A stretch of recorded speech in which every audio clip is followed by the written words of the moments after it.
Morning, everybody. Great to see you. If we have not met before, my name is Evan. I'm the campus pastor here at Restore. Grateful that you've taken the time out of your Sunday morning to be here with us. So let me take you back to a memory from my life. I am 7 years old. My second grade class has just wrapped up our spring recital with it. We had spent months and months rehearsing about the legendary tale of Paul Bunyan and his ox Blue wrestling in the western desert to create the Grand Canyon. If you were unaware, the Grand Canyon was not actually made by erosion. It was made by a giant lumberjack and a giant blue ox wrestling. If you didn't know about that, Google it. It's fantastic. The performance had gone great. My solo of standing in front of all of the guys who were pretending to cut stuff down with an axe and saying, I love pancakes and syrup, went off without a hitch, and I was straight on my path to Hollywood Records, and the parents were applauding, they were giving their standing ovation, and our teacher came up to the mic to dismiss us row by row like we had practiced, but instead, she got on the mic and shrieked out, "There's a massive wall cloud coming this way. A tornado is likely, and you all need to leave right now. Kids, just go. Forget the dismissal. Go, go, go."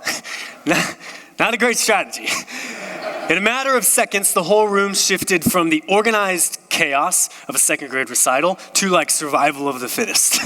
And I remember the sound of chairs scraping and shoes pounding against the gym floor. Parents were like shouting their names over each other. And I was feeling so small in the middle of this crowd of bodies that were all taller than me. And I wasn't really sure at this point where my mom and dad were sitting. I was like getting cut off in every direction by students and parents and faculty. Sirens started blaring outside, and I started to feel frantic and hyperventilate. And I felt like the world was tilting, and I was not standing up straight in it. Now, don't worry. I found my parents. Or likely they found me, and I did make it out of there alive. If you were wondering, it's okay. I can see you're on the edge of your seat. The tornado did not touch down, and I live. But that was the first time in my life, one of the first times, that I remember not just having like fear, but that disorienting rush of panic. And that event imprinted on my psyche and my body. So as a kid, after that, any storm that came was like an existential threat. Whenever a dark cloud rolled in or the wind picked up, I would have a panic attack because of this traumatic moment for me. And my parents, who were great, they would do their best to help me. I remember one time after one of my older brother's basketball games, we were driving home and a bad storm was rolling in, and my dad was like, "Okay, here's this jar," and he put a nickel in it and gave it to me, and it was like, "Just shake this jar as hard as you can and it'll help you calm down." Very much a strategy of the 90s. So, I did that and cured me. but they were great. And, eventually, due to a lot of their parenting and some talking to other people, I was able to move through this anxiety about storms. But that worried mind has never left. In middle school and high school, it wasn't storms. It was much more social. In college, it had a lot more to do with my health. My junior year, I almost had to take a year off school because I was having this debilitating anxiety about my health and feeling like convinced I had cancer and was dying. And, in that season, I started doing counseling. And now I've done years of it. And since then, I'm in a much healthier place now. But if I'm honest, this baseline hum of anxiety is sort of always with me. You all know, if you've been around for a while, that I fidget like relentlessly and I chew pens all of the time. If you know me, you know that. And that's embarrassing, but I cannot seem to stop. Believe me, I have tried. And a counselor actually told me once that, chewing activates your parasympathetic nervous system, which calms your body. It's why you give a baby a pacifier. And so he went on to tell me, you're not just addicted to destroying office supplies. You're regulating. Chewing is a survival strategy that I discovered, likely in those early elementary school years, because there's not a time, I can't remember a time I haven't done that, to stay calm and to keep from panicking.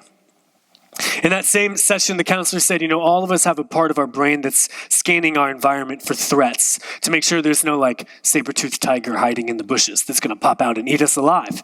And if you're in a healthy body or a healthy environment, that part of your brain sits at a low idle. It's like a 1 or a 2. But if a fire alarm were to go off, that part of your brain would ratchet to an 8 or a 9 to get you to move to safety. And he explained to me that while this was a guess because he wouldn't be able to tell me definitively without a brain scan, and I said, will insurance pay for that? He said, nope. I said, well, I'm good.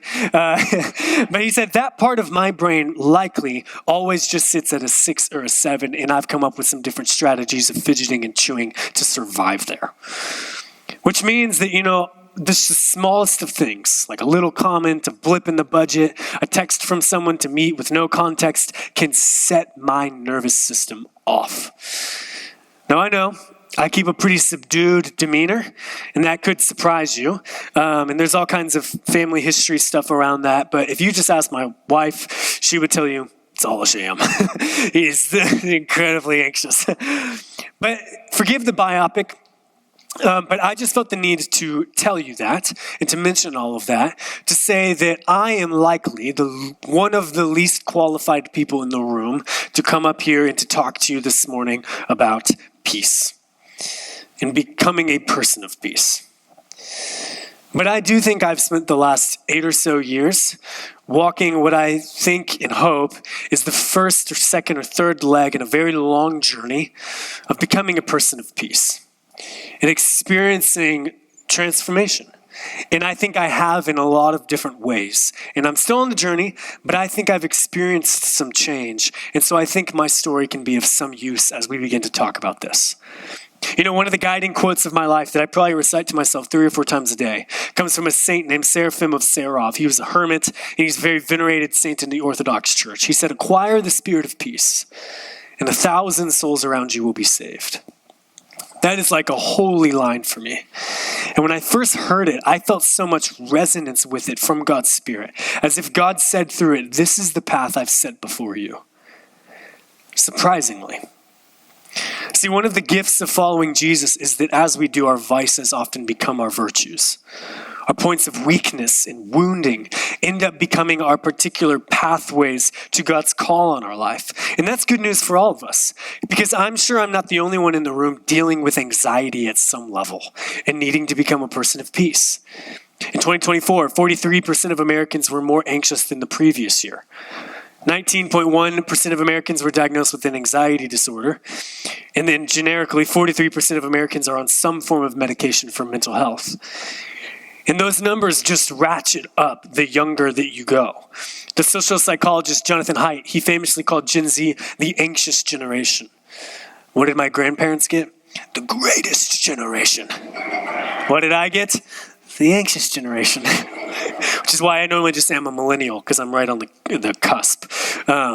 So in this series, The Prophets of Peace, that we are beginning today, what we're going to be doing is looking at this thin thread of peace that runs through the scriptures and through Christian history, and see what we can all learn and how we can all grow in this endeavor of becoming people of peace. Because we all need it on some level. Our whole nation needs it. Our whole world needs it. So here's our teaching text again. Let the peace of Christ rule in your hearts. Since as members of one body, you were called to peace. As we start to talk about becoming a prophet of peace, being called to peace, I think this is a great verse to begin with. So let's pull it apart verse by verse and see what we can learn, or word by word, and see what we can learn in it. So the opening word is let. That's an interesting word, because it's less a command to do something and more a command to let something be done to you. You parents in the room, like if your kid gets a splinter, what do you say? Come here, let me see your hand and let me take it out of your finger. Let the peace of Christ. Not make the peace of Christ, not manufacture the peace of Christ. Let. It's something to be given to you, to be done to you. And notice it's not just generic peace, but it's let the peace of Christ. So Paul's not just saying this is a generic peace. Like he's not saying, hey, everyone just kind of chill out. like relax, pour a glass of wine, put on a good show, put on some sweatpants. He's not referring to generic peace that you manufacture. It's a very specific peace of Christ. It's a peace we see in Jesus in story after story, where the storm's raging and he's sleeping and he wakes up and says, "Why is it you are so afraid?" Or the mob ratchets up to a fever pitch and they're going to throw him off a cliff and he just kind of quietly slips out the back. And when he's crucified, and obscenities are thrown in his face, and he has the peace of mind to say, "Father, forgive them, for they do not know what they're doing." The peace of Christ. And we are to let it rule. Paul uses a unique word there that's not actually found anywhere else in the New Testament. It's not the traditional word for rule. In Greek, it's brabeo. It's the word used for when a judge would issue a ruling to say someone's guilty or innocent. So it's he's saying, let the peace of God rule, as in let it decide, let it direct, let it give you the verdict of your life. And where does he want you to have it give a verdict? Where does he want it to rule? In your heart. The heart in the biblical imagination, that's the seat of your innermost self. The heart is the core of your being. I have to think of it from the movie Inside Out. Maybe you've seen Inside Out. It's a great movie. And if you have, you know that there's like this central control room in the movie that all of the emotions are trying to like co-opt and control. I like to think of the heart as that like central control room. And it's a bit of a jumble or a mess for a lot of us, but it's this place that we all have out of which all of our life flows. This deep inner place. Paul says we are to let the peace of God rule there. Let it have the control room. Let it decide in the core of our being who we are. Since, as members of one body, you were called to peace. So there's a shift that's lost in the English translation here, but it goes from singular to plural. The phrase, your heart, is singular. That's referring to your heart, my heart. But you were called to peace. It's actually a plural you. It's more like y'all in English. So it's like, let the peace of God rule in your heart, since y'all were called to peace. And so Paul, in context, he's writing to a community about how we become a family of love, how we get along, how we live in harmony and not in alienation or tension. And this begins in Paul's mind with all of us, each of us, in the core of our being, letting the peace of God drive out fear and rule there. And Paul is really tapping in to one of Jesus' final and most important teachings here. He's just picking up on the thread that Jesus leaves off. You might recognize this line from John's gospel. Jesus says, this is right before he goes to the cross, "Peace I leave you." Of all of the things Jesus could give as a parting gift, peace. My peace I give you. Notice again, my peace, not generic peace, the peace of Christ. I give it to you. It's a gift. I do not give as the world gives. Do not let your hearts be troubled and do not be afraid. Just a few chapters later, Jesus' followers are cowering in fear for death because they're afraid they're going to die after he dies. And Jesus appears back from the dead, and the first words out of his mouth are, "Peace be with you." It's interesting to me. Not faith be with you, not hope be with you, or even love be with you. Peace be with you. For years, I assumed that was like a first century greeting. It's Jesus' way of saying, "Hey, everyone, good to see you. I'm back from the dead." But then the very next line actually builds on it. And with that, with what? That greeting. Peace be with you.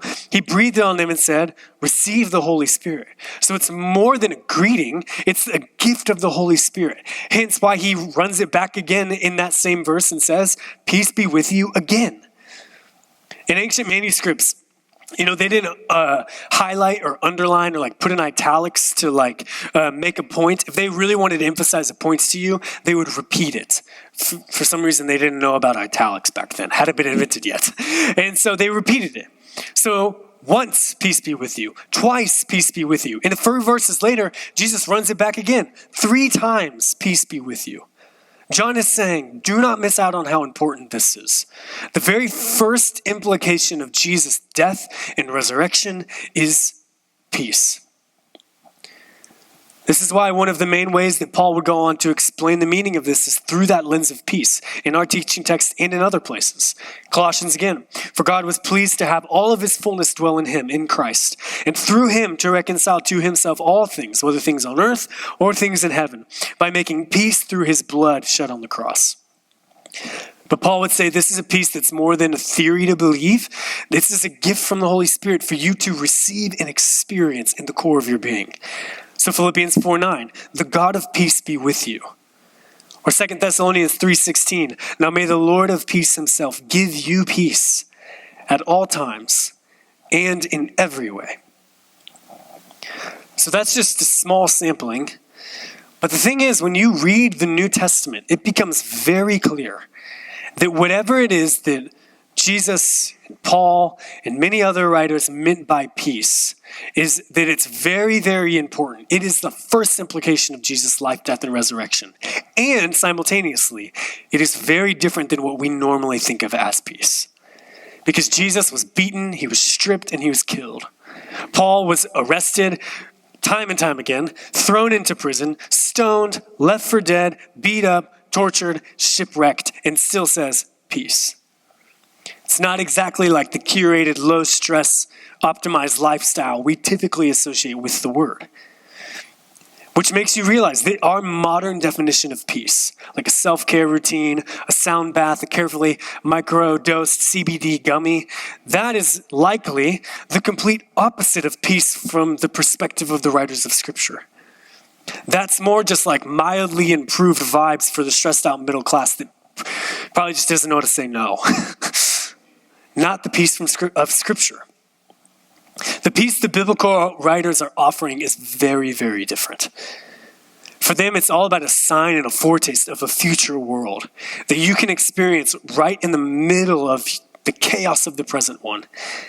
And for the biblical writers, peace, the peace of Christ, is more an inner state that they say will affect your outer state, rather than this outer state that you might hope will affect your inner one, which is a great difference between the peace that we are familiar with culturally and the peace from the biblical writers. Culturally, peace is mostly like manufacture and create this kind of environment around you because it might help you feel peace on the inside. But the biblical writers are saying, no, there's this inner state of peace that you can receive that will affect everything on the outside, whether it's all chaos out there or it's not. It's an inner state rather than an outer state. Many Christians, they've called this inner state of peace apatheia.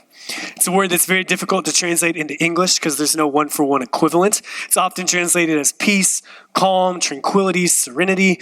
But a number of scholars argue the best translation is actually this word, dispassion, which is a weird word for modern Christians because we usually think of the word passion in a positive way.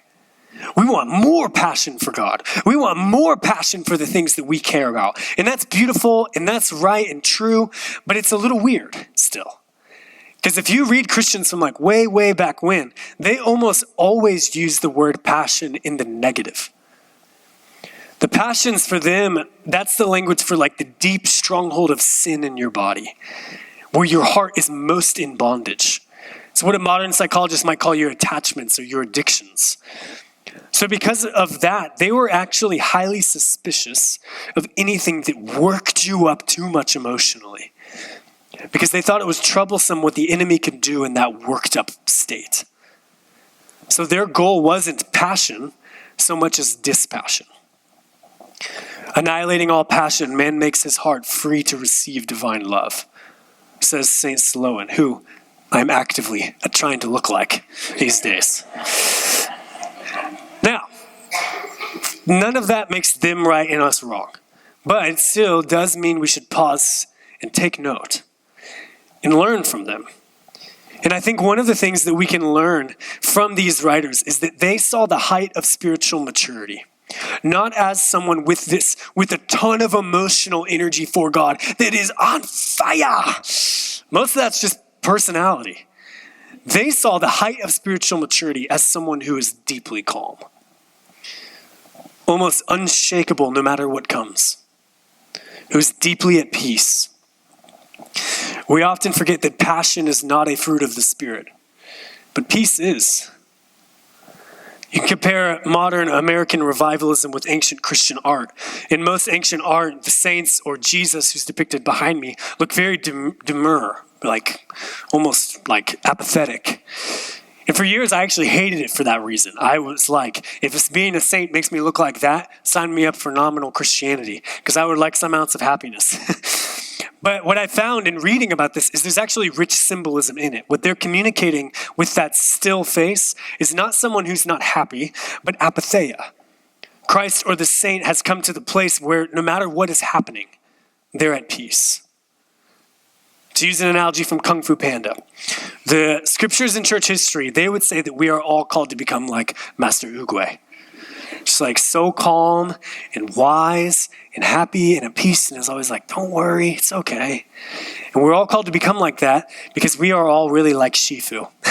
We are faking peace and like, on the inside, like ready to kill Jack Black the moment that we can, totally stressed out and right on the edge of anger all of the time. Or it could just be me.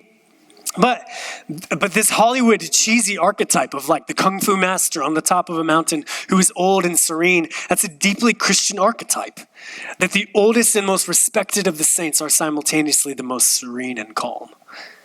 Case in point, there's this legend about Saint Seraphim of Saroff, who we quoted earlier about peace, that says a massive grizzly bear would regularly wander up to his cabin in the woods. And not a metaphorical bear, a real one.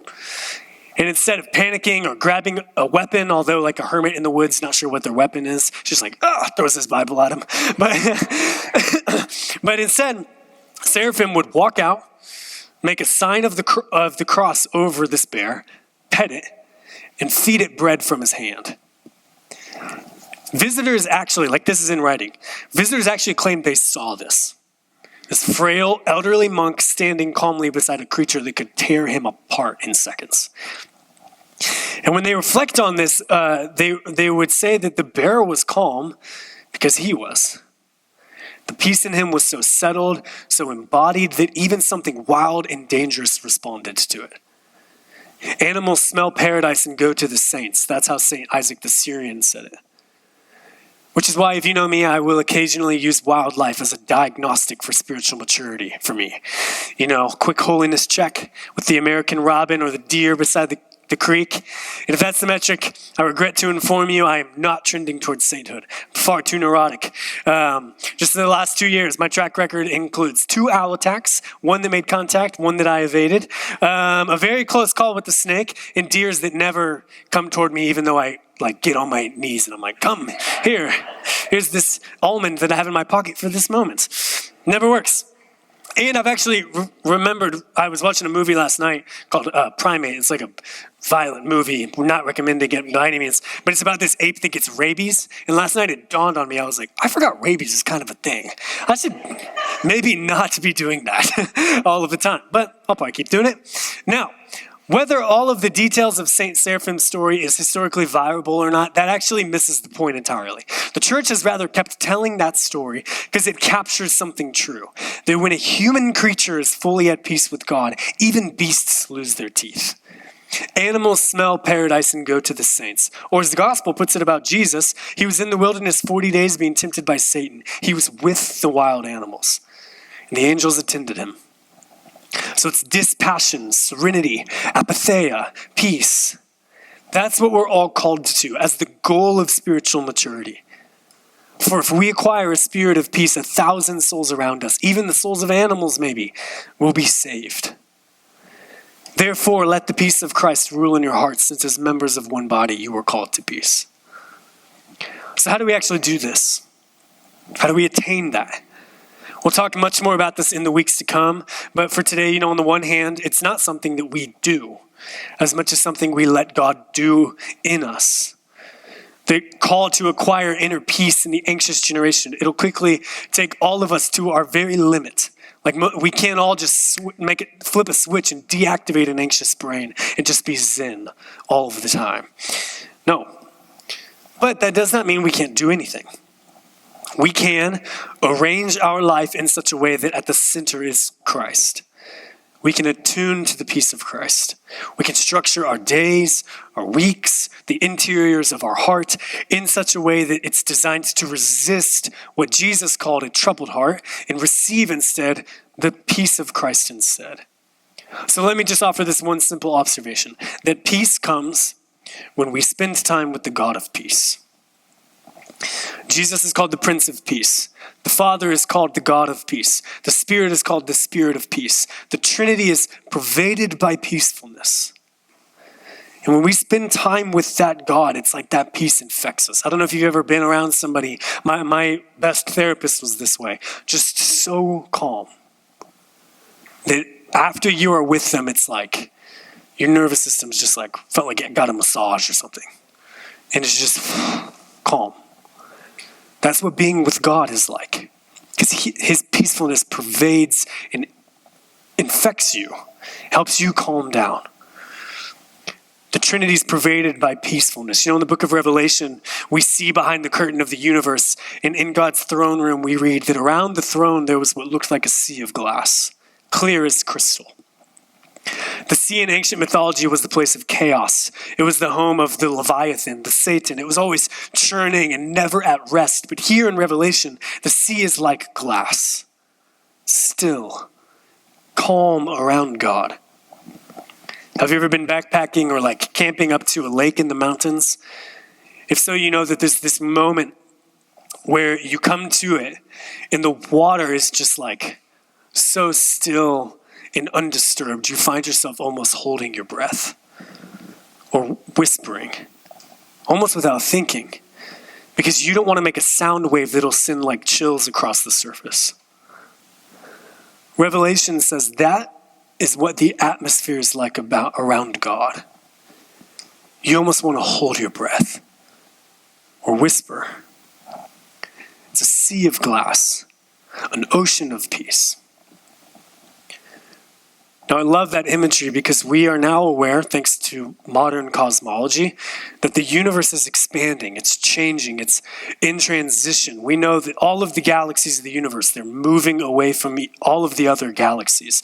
And we know the Earth is moving around the sun at 66,000 miles per hour and does so while rotating at the equator a little over 1,000 miles an hour. So the universe and the stars and the Earth, everything is constantly moving and changing and expanding, and so are we.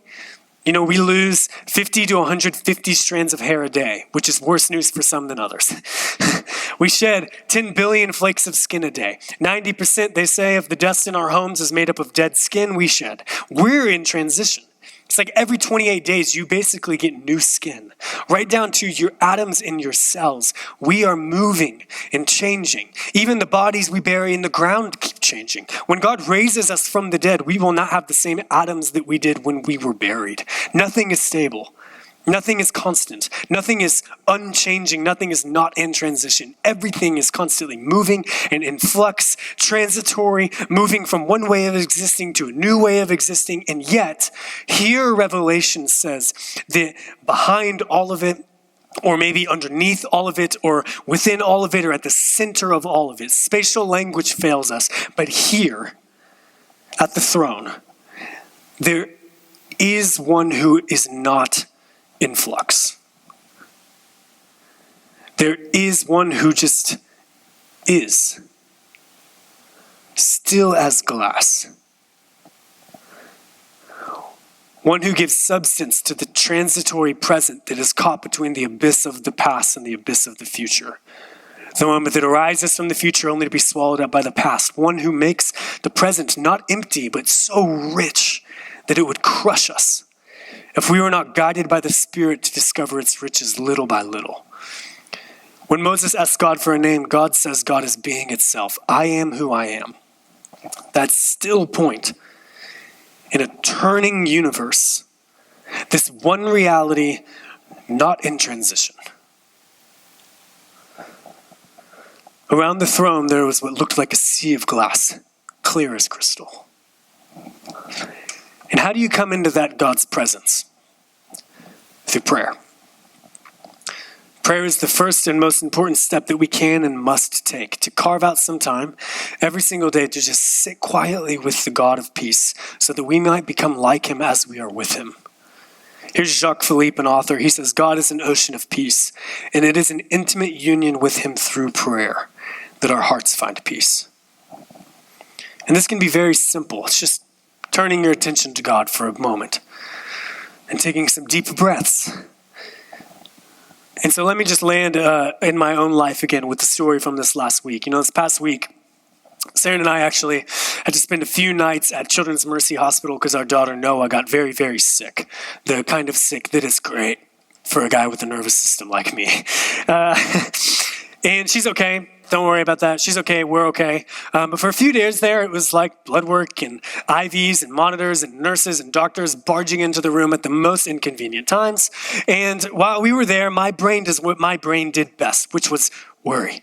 I worried about Noah getting better. I worried about our dog at home. I worried about how much the stay was going to cost and the meetings I was going to have to cancel and the texts that started stacking up and insurance and when I could write my sermon. My mind was like this browser while we were there with 47 tabs open, and all of them were yelling for my attention. And so I would go to one, but my brain would not let me stay on it long enough to actually solve the problem. So they all stayed open and none of them ever closed. But one night, so there was just this chaotic brain that I had. But one night, after the nurses came in to check Noah's vitals, she was really upset and disoriented. And so I stood over her little hospital crib and I brushed her hair back and I just traced my finger along her face, just trying to help her calm down.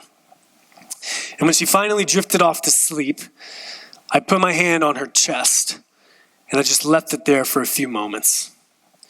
And her hand was wrapped around my finger. And I started taking slow and deep breaths. And I recited a very short prayer silently in my head over and over. God of peace, give me peace. On the inhale, God of peace.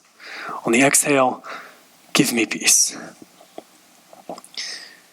And for a few moments there, in the middle of the night, when the morning still felt very, very far away, I felt I was in that throne room with God. That still place that is surrounded by a sea of glass that always is. Not in a dramatic way with angels or an audible voice. The monitors were beeping, the bills were still going to come, and that coffee I ordered was going to be $50 and not $5, because you know how hospitals are. But still, for a moment, time was stable. Fear had loosened its grip and everything felt still as glass. And when I finally laid down on that very terrible hospital couch bed hybrid designed by the people in the world that hate parents, I thought of that psalm from Psalm chapter 4. In peace I will both lie down and sleep, for you alone, O Lord, make me dwell in safety. Not because everything felt safe, but because I remembered the God of peace was with us, and for a moment I was with him. See, I'm still very, very, very much a work in progress. And I can promise you, I woke up a few hours later stressed again. You can just ask Sarah. My nervous system still hums at like a 6 or a 7, and I will potentially chew on pins until I die or they kill me. But I am learning slowly that peace is not something I have to manufacture, or that I just manufacture when my life cooperates or doesn't. But the peace is someone I can return to when my life doesn't. And when it does. So may you let the peace of Christ rule in your heart. Not just when storms pass. Not just when diagnoses come back clean. Not just when the budget balances perfectly. Not just when the dog behaves and your inbox is empty. Now. And whatever now looks like for you. The hospital room. The recital turned tornado warning. The anxious generation, in the middle of the night, when the bear, metaphorical or maybe real, although hopefully not real, visits you unsuspected. In whatever place it is that overwhelms you with fear, let the peace of Christ rule in your heart.